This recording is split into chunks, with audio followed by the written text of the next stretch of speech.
Good afternoon, I'm Rob Boskamp, and you're listening to South Texas Midday. SpaceX aims to launch their Starship vehicle from their Boca Chica location today.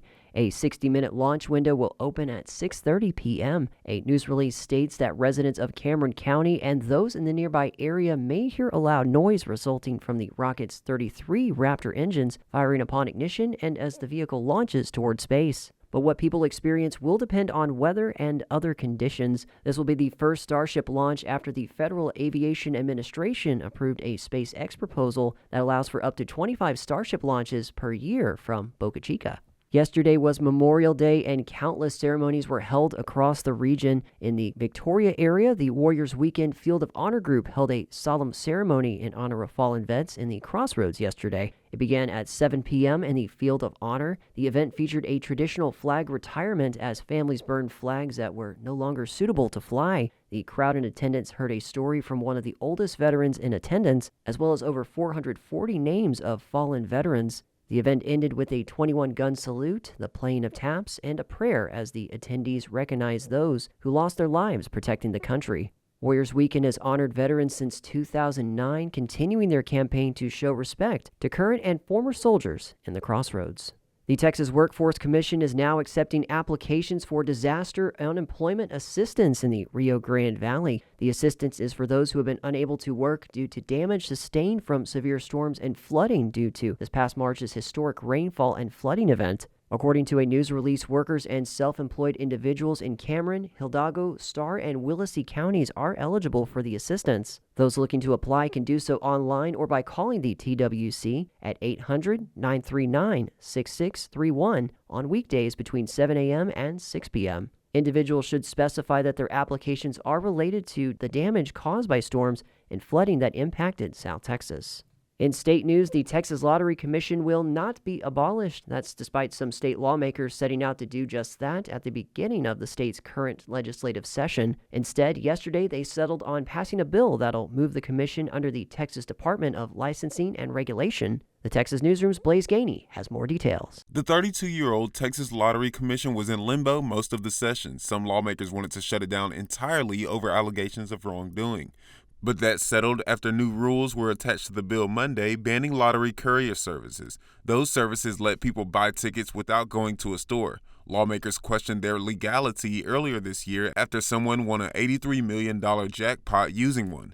Fort Worth Republican Representative Charlie Guerin sponsored the bill. There were obviously problems there, and we believe that TDLR can handle this. The measure also restricts those who work for the lottery and their family members from buying tickets. The bill now heads to the Senate for approval and then to Governor Greg Abbott for his signature.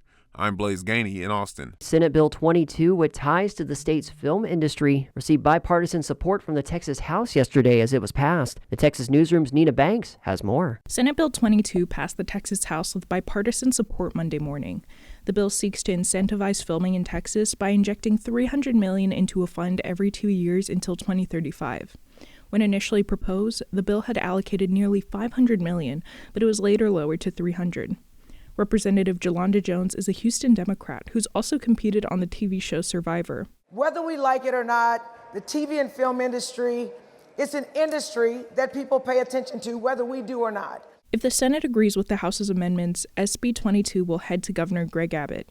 Texas's 89th legislative session comes to an end next week. I'm Nina Banks in Austin. Books that you grew up reading could eventually be pulled from public school libraries if a proposal continues moving through the Texas legislature. Last night, the Texas House gave preliminary approval to Senate Bill 13. The Texas Newsroom has more on what the measure entails. Senate Bill 13 gives parents more control over what books their children can access in public school libraries, even allowing them to individually remove a book from their child's access list.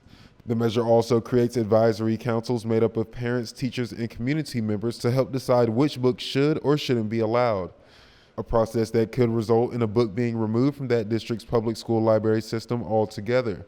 Representative Jolanda Jones believes that goes too far. SB 13 gives a hand-picked group of people on a district-wide council the power to cancel culture, censor curiosity, and control what every kid can read. The bill also takes books being challenged out of circulation so kids can't access it until a decision's made. I'm Blaze Gainey in Austin. After 72 years in service, the Hamlin Middle School building that has hosted many Rebels and now Hamlin Hawks will be closing its doors for students for the last time on Thursday. But Corpus Christi ISD is giving those who once attended Hamlin one last chance to walk those halls. From 4:30 to 6 p.m. today, a final walk will be held for the public. The City of Brownsville's Department of Engineering and Public Works, through its traffic division, is advising the public of a temporary street closure that will affect the downtown area today. East 13th Street will be closed between East Levy Street and East Elizabeth Street to allow for necessary infrastructure work. Motorists traveling through the area are urged to plan alternate routes and to exercise caution as crews will be working in the area. Drivers should pay close attention to all posted traffic signs and detour notice to ensure safety for both workers and the public. The city of Corpus Christi is preparing for one of its biggest annual events, the Beach to Bay Marathon. The marathon is scheduled for Saturday and draws runners from around the world. With that, several road closures are expected, and city leaders are urging the public to be aware of the changes ahead of race day. Runners are also being asked to take advantage of shuttle options to get to their exchange points. And a reminder for runners, team race packet pickup is Friday from 9 a.m. to 8 p.m. at the Dugan Wellness Center at Texas A&M Corpus Christi. Texas during the late 1800s was the era of outlaws and Wild West shootouts, and one woman, Belle Starr, was dubbed the Queen of the Outlaws. Texas Public Radio's David Martin Davies has her story. Before she became a legendary outlaw, Belle Starr was Myra Mabel Shirley, born in 1848 near Carthage, Missouri. Her family was upper middle class with sympathies to the pro-slavery militias, and she was groomed to be a Southern belle. And she herself was sent to the local girls' school to kind of, learn Latin and Greek and how to play the piano and French and art and these types of things. Dane Huckelbridge is the author of the new book, Queen of All Mayhem, The Blood-Soaked Life and Mysterious Death of Belle Starr, the Most Dangerous Woman in the West. He says even as a young girl, Belle was fiercely independent and wanted to fight like her older brother, Bud Shirley. During the Civil War, when her brother became a bushwhacker, joined the Confederate insurgency in Missouri, she helped him out. She was essentially was a teenage spy doing reconnaissance missions, feeding him information because she had more freedom of movement as a young woman. Bud was killed by Union troops in 1846.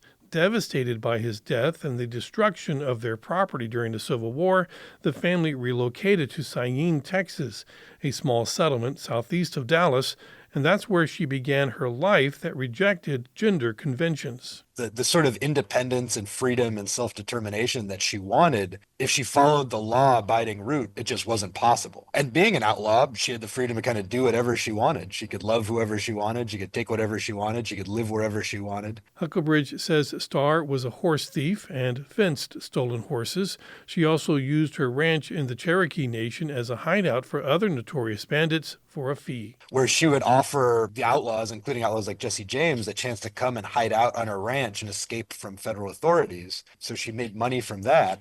Huckelbridge says Starr wasn't just a sidekick dabbling in breaking the law, but actually leading a gang of men who were more or less subservient to her. And she certainly was the leader of this organized crime racket. There are stories that Starr took part in robberies, but that's unproven. But I'm convinced she did. There's one famous armed robbery that she was charged with. She ended up beating the rap and getting off. A witness, a girl who testified, pointed to Belle Starr and essentially said, "This woman robbed us dressed as a man." In public, Starr enjoyed playing the part of the flamboyant criminal. She would dress in black velvet and wore a large cowboy hat affixed with a massive ostrich feather. And it was a get-up. She saw herself as this lavish gangster dressing in fine clothes to be feared and respected. Huckelbridge says the violence of the Wild West was a major part of Starr's life. All 4 of her husbands were killed in gun battles, and she too died violently. It was definitely an execution. She was riding her horse alone, and somebody shot her in the back with a barrel of buckshot. Starr was knocked off her horse, and her attacker shot her again at point-blank range. The identity of that attacker remains a mystery. It's one of the great unsolved murders of the Wild West. The story of Starr's death was printed in the New York Times, giving rise to the story of the Queen of the Wild West Outlaws. I'm David Martin Davies in San Antonio. And in national news, an Oregon man who quit his job, liquidated his retirement savings to set sail for Hawaii with his cat, reached his destination over the weekend. Oliver Widger and Phoenix were welcomed by cheering fans at the end of a weeks-long journey that he documented for his mass of followers on social media. Widger was greeted by Hawaii Governor Josh Green upon arrival and acknowledged he was nervous facing the crowd, which included reporters. He became an online sensation with his story, which followed a diagnosis 4 years ago with a syndrome that carried a risk of paralysis and made him realize he disliked his managerial job. He quit his job with no money, no plan, and $10,000 of debt, and the goal of buying a sailboat and sailing around the world. He taught himself to sail mostly via YouTube and moved from Portland to the Oregon coast. He spent months refitting the $50,000 boat he bought. He set sail for Hawaii with Phoenix late last month, documenting their experiences for his more than 1 million followers on TikTok and 1.7 million followers on Instagram. And that is the latest news and information on South Texas Midday. I'm Rob Boskamp. Your community arts calendar and more is on the way.